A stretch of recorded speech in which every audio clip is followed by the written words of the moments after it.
Well. Guess what's happening again? Yes, the Conservatives are absolutely freaking out over Reform UK again. You'd have thought they would have maybe finally learned their lesson after all this time that, maybe being so spooked by Reform UK, they shouldn't be, as scared or worried about them. Of course, Reform UK, even UKIP, even Nigel Farage is a beast, a Frankenstein's monster of the Conservatives' very own creation.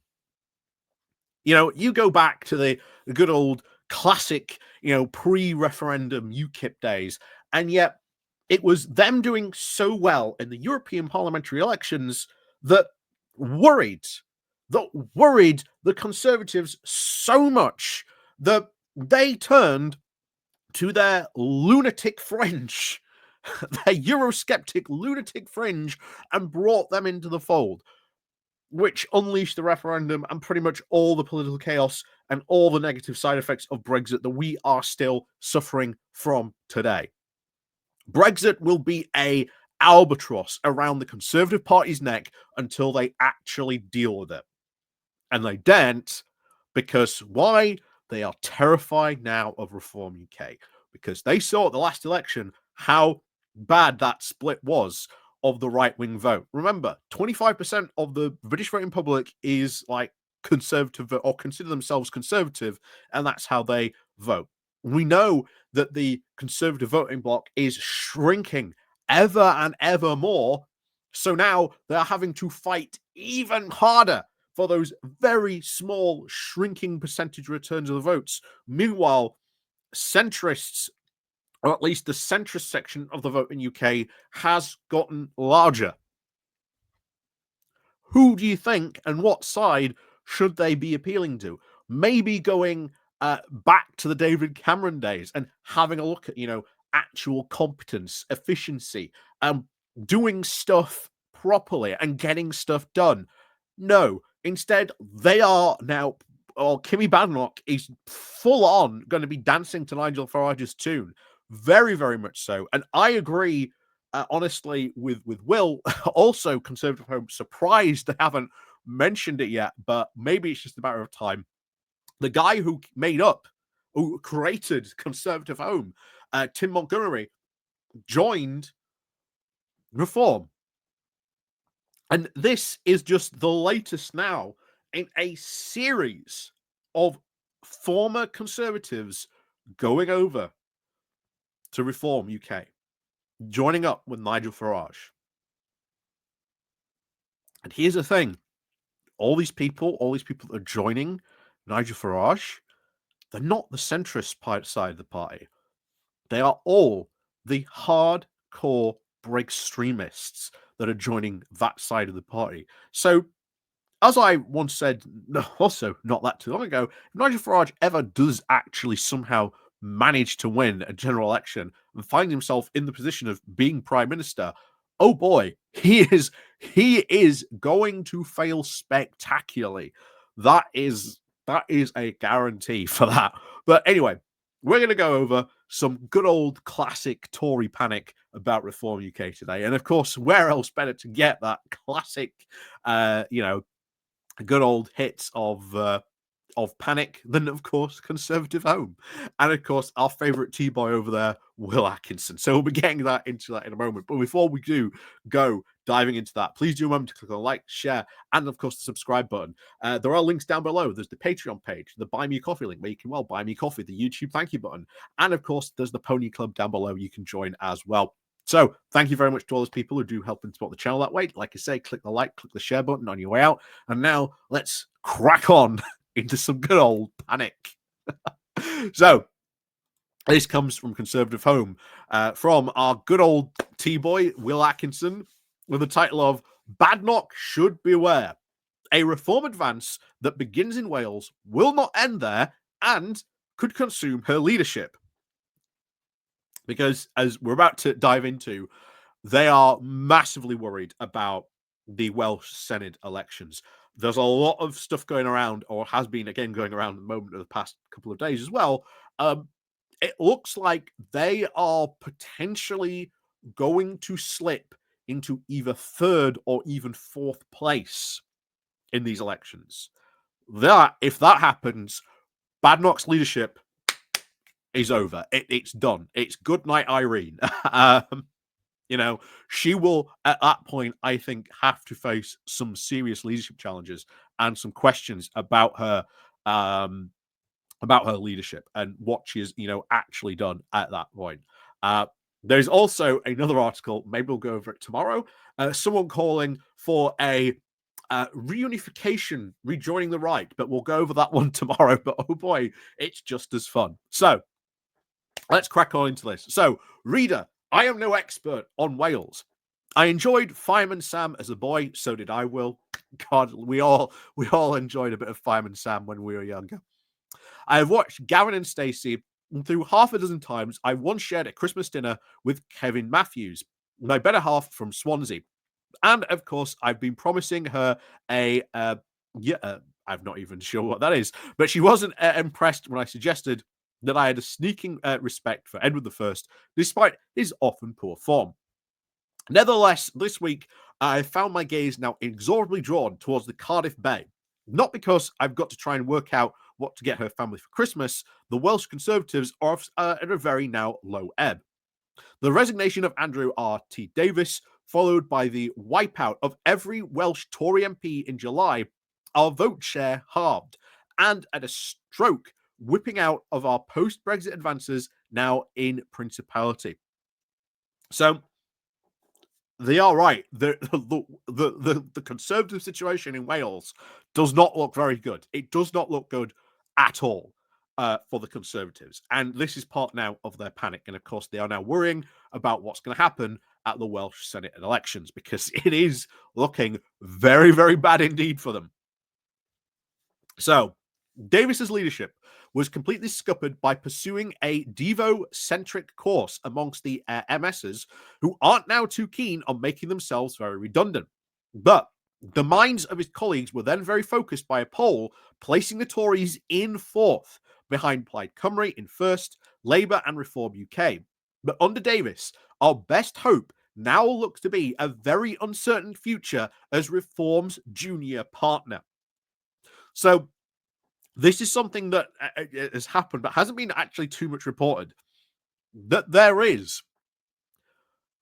The Welsh Conservatives are considering an electoral alliance with Reform UK in Wales. We do not know if that could come to pass.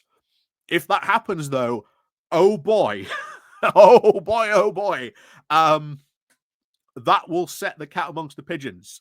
If that turns out to be true, if you think this is panicky, you ain't seen real panic yet.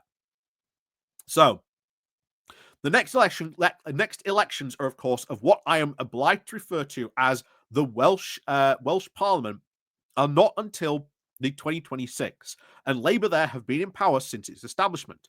As in Scotland, 2 decades of devolution have seen Wales fall far behind England in health and education, despite more public spending now per head. Also, Alice Scotland, a now revolving door of political pygmies, have now used their Cardiff platform as an ideological posturing, blaming Westminster for all the studious wasting of English payers' tax money. But unlike their Celtic confederates, the Welsh now appear to have been roused from their slumber, not by Michael's scene monologue, but by the sheer farce of the 3 first ministers in a year. So I'm sorry for anyone from Scotland, but hey, most Conservatives do not like devolution. I think devolution is quite a good idea. I wish we'd devolve even more. But there you go. So after, of course, July's whipping, this should now provide the opportunity for the Conservatives. Since Parliament's establishment, of course, as a humble assembly, we've now alternated with Plaid Cymru now as the main opposition.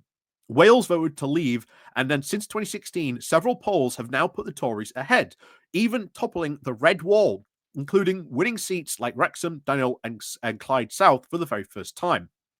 But every seat not won back in Wales is now another that must be picked up in England or Scotland. It took 2 elections after an identical wipeout in 1997 for the Conservatives to win an MP past Offa's Dyke. Again, that's very true. And it's insane that we've seen so many like posturing Conservatives talk about how they're going to storm back to victory at the next election, where look what happened, as Will just pointed out, after 1997.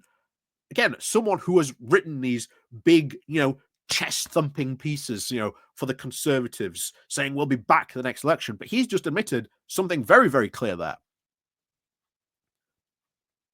That after 1997, it took them a long, long time to win seats back in Wales. Do you think you're going to be successful in winning all those seats back next time we come up to a general election? I don't think so. Because the Conservative Party is still in an absolute mess. And this is why I do seriously think now Ed Davey and the Liberal Democrats probably going to become the main party of opposition. That is their goal. That is their aim. And I'll tell you what, they have an incredible chance and opportunity over the next 5 years to do that. Will they squander that opportunity? I hope not. I really hope not.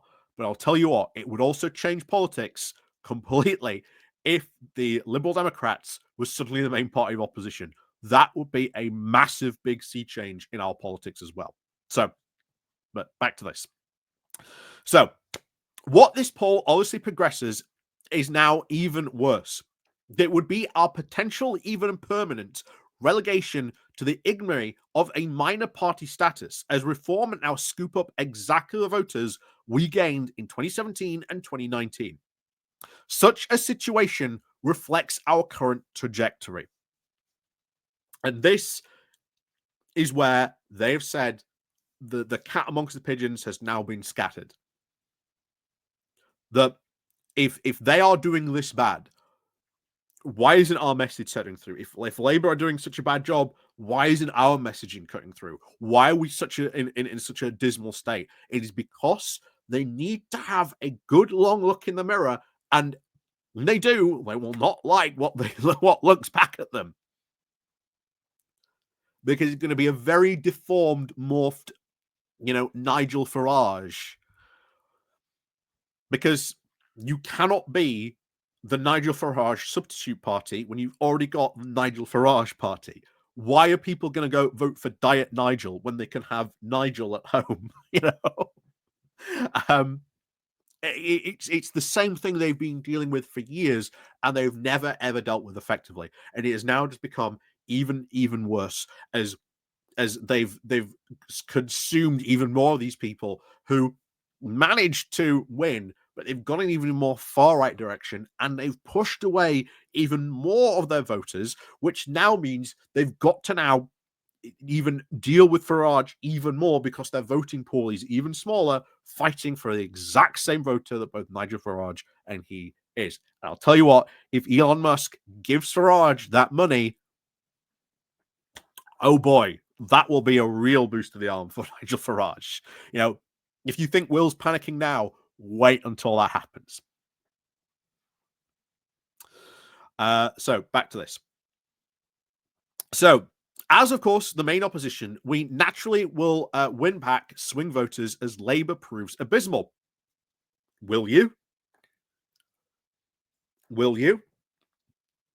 Because there's many voters and many polls out there to say that if a Conservative voter goes to Reform, they ain't coming back. And it's not Labour that were the swing voters here. It's not Labour voters, or at least Conservative voters that voted Labour, who are probably going to come back, who you need to come back to you. It's the Lib Dems. And once again, as I keep on bringing it up, every single time, they are ignoring the Lib Dems, because really, he should be saying the Lib Dems rather than Labour in that sentence.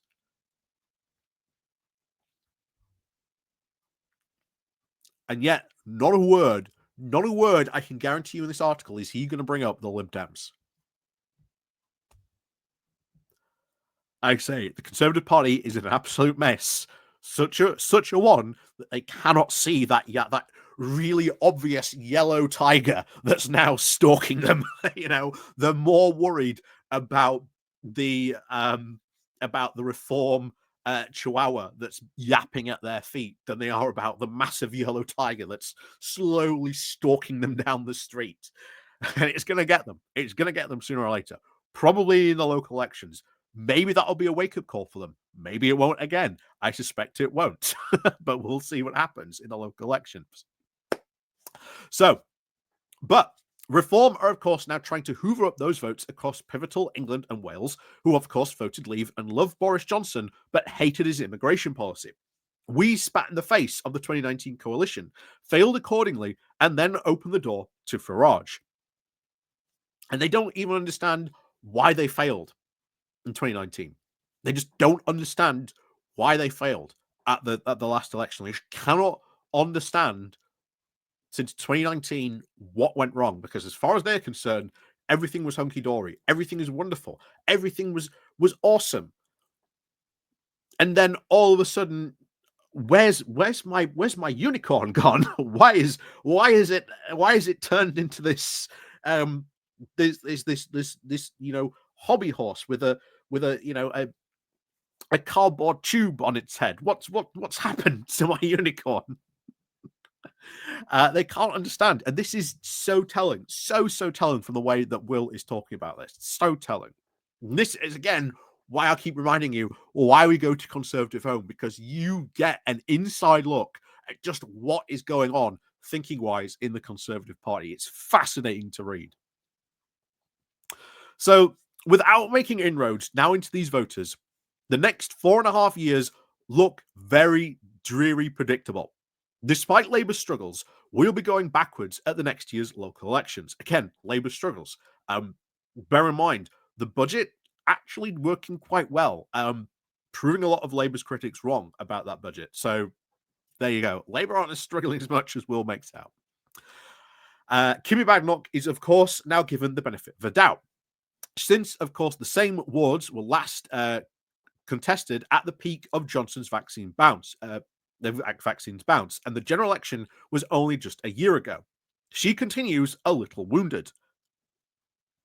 That depends entirely on the results.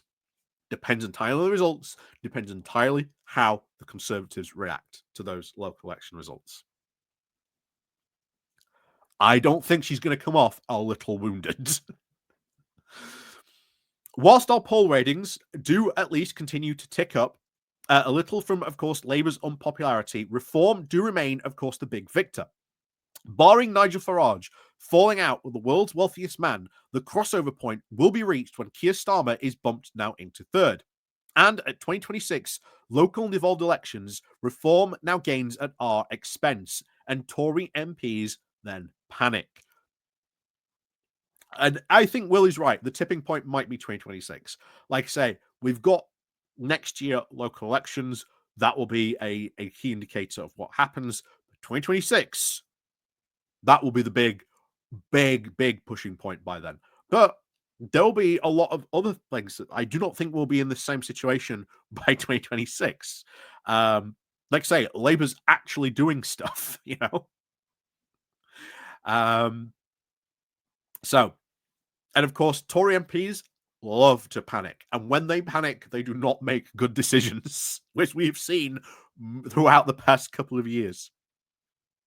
So, what, of course, a result like that would then be fatal for Badenoch's leadership. It absolutely would be. She'd be on the rocks long before then, to be honest.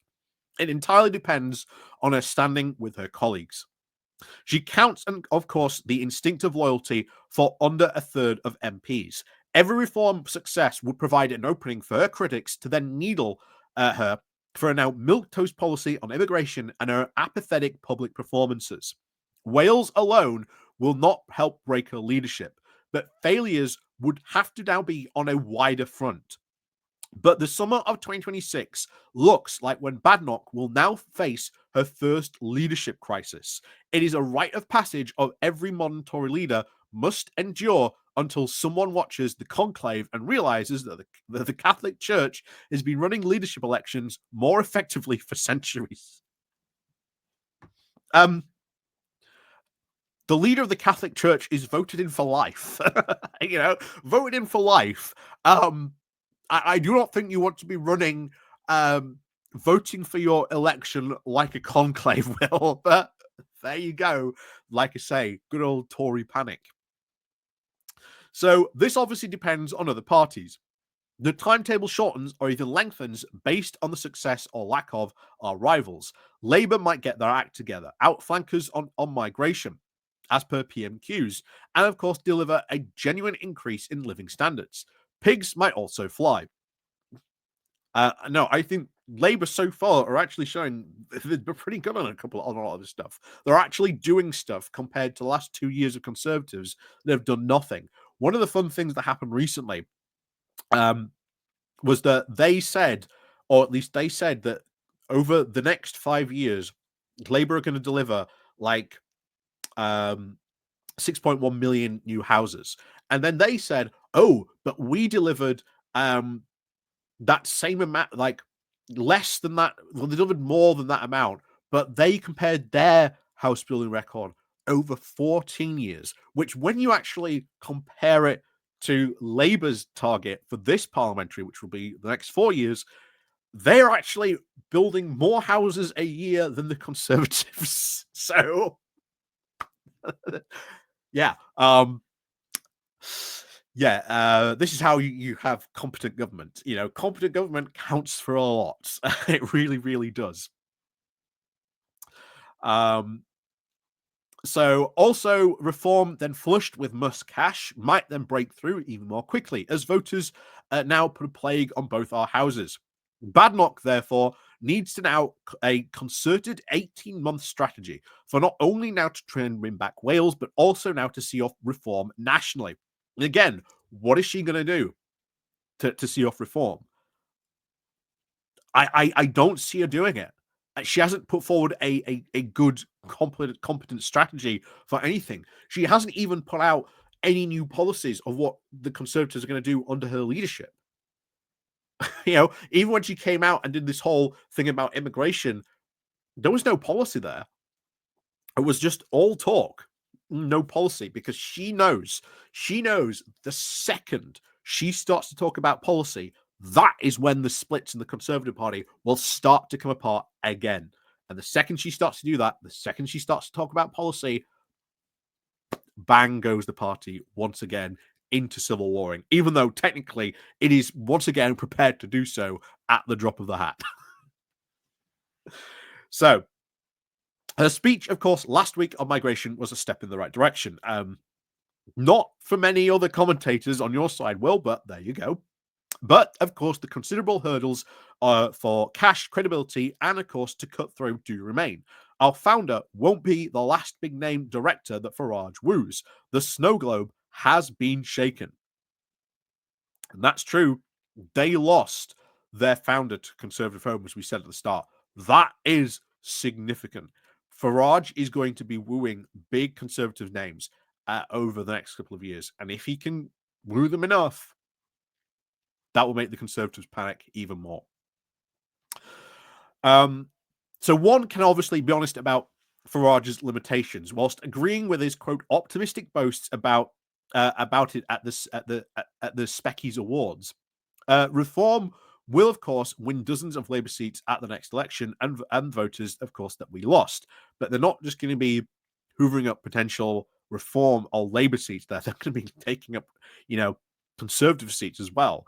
Bear in mind, there are a lot of Conservatives up here who won under the Boris Johnson days that are very, very worried about keeping their seat. And they are not going to be happy when they lose their seat, regardless who they lose it to. They're going to be looking at Kemi Badenoch. They're not going to be looking at Labour, Keir Starmer, or even Nigel Farage. They're going to be looking at Kemi Badenoch and saying, you are the reason why we lost our seat. You have no strategy. You have no policy. We could say nothing to our voters about what we did. So, at best, our future now looks very Germanic. We face either being reliant on reform to govern, or we are wiped out by them. You cannot reason with a tiger when it's even your head is in its mouth. Very Winston Churchill quote there from you, Will. Farage is not and can never be an ally. I'm glad you at least admit that, Will, because he will not be an ally. We should not be discussing deals with reform, but how we can destroy them. So why aren't you having talks about that? How you can defeat reform? I have not seen any of you guys on Conservative Home or anything like that look at how you can beat Farage. All you do is like, well, Farage is really on the right side of this. So what we need to do is double even more down on the right side of that. Because once again, they're following that ideology. Because that ideology says we follow this hard right, free market fundamentalist vision and everything will be A-OK. But it's not. It's really not. The UK, socially, politically, everything has now really fundamentally changed. And the Conservative Party has not been changing with it. So they are, of course, a product of our failure, the whirlwind now sown by our Boris wave indulgence and the importance in stopping the boats. And until we actually wholeheartedly apologize for the bulk of hashtag 14 wasted years. Again, I like the fact that Will actually acknowledges that hashtag exists. Any intervention we make against Farage will be very limp. So, with a pirate and a half, I previously urged Badenoch to, of course, kill the sons of Brutus, a fight with her own party, which, even if it involves a few MPs defecting to the Lib Dems, is a necessary evil. Yeah, she ain't going to do that. She is not going to start this fight. Because why, again, is it just going to be a couple of MPs defecting to the Dems? You might get some that defect to Labour. You might get a whole lot that might just go over to Reform. And that will cut your majority, or well, not your majority, but your 121 MPs even more. Even more. That will not be good.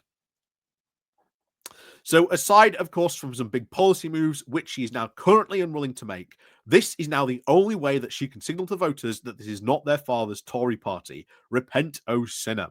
If not, Badenoch will now being completely outflanked on immigration, at least rhetorically, by Labour, but will now find herself imperiled, as plenty of her predecessors have now been, by the Farage spectre.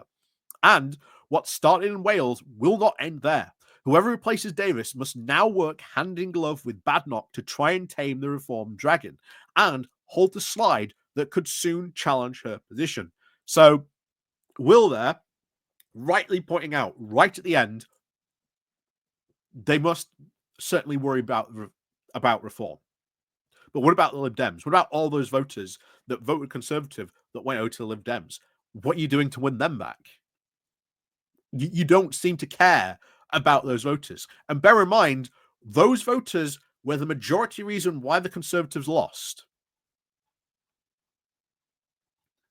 So, once again, the Conservatives have not learned a single thing. And yet, here's Will panicking, full scale, mind you. Well, not full scale, but this is a bit of a panic piece written by Will. What are you going to do about Reform? How do you intend to beat them? What does Will think Badenoch needs to do to defeat them? If she isn't going to do anything policy-wise or these big policy moves, this then raises a question: why did you make her leader in the first place? Why has she become the leader if she's not going to do these big policy moves and deal with Reform effectively? And that really opens up a can of worms. Has her leadership already failed? Now, that is a question I daren't even think Will would ask. But it's true. I think Badenoch's leadership has failed within the first 3 weeks. I really think she has failed. And I think she's in bigger trouble than I think a lot of people suspect. And that a lot of MPs are quite happy, at least for now, to let her coast into the new year.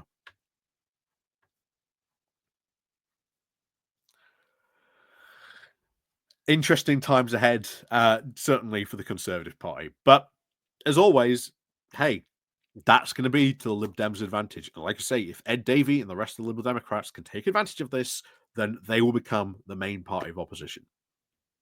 So, as always, thank you very much for watching. Like I say, links down below, Patreon page, Buy Me Coffee, Pony Club, etc. YouTube thank you button, all down below. Click the like, click the share button on your way out. And of course, as always, we'll see you all next time.